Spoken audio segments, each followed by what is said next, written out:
मी सुनील तुकाराम काळे, इथे त्रिवेणीनगरमध्ये मी राहायला असून माझा इथे छोटासा एक कपड्याचा व्यवसाय आहे.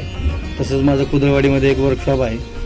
ते वर्कशॉप घेण्यासाठी जेव्हा केव्हा अडचणी आल्या, म्हणजे जेव्हा मी माझं छोटंसं चालू केलं होतं 2 मशीनवरती, ते मोठं करण्यासाठी मी तिथं नवीनच एक शेजारी कंपनी होती, ती विक्री निघाल्यानंतर मला ती घ्यायची होती. ती घेण्यासाठी मला काही आर्थिक अडचणी आल्या, बँकेचे काही प्रॉब्लेम आले. बँकेचे माझे सगळे डॉक्युमेंट्स पूर्ण असताना, लोनला चालढकल चालू असताना मी आमदारांकडे गेलो. आमदारांना विचारलं की म्हटलं मला असं लोन हवं आहे.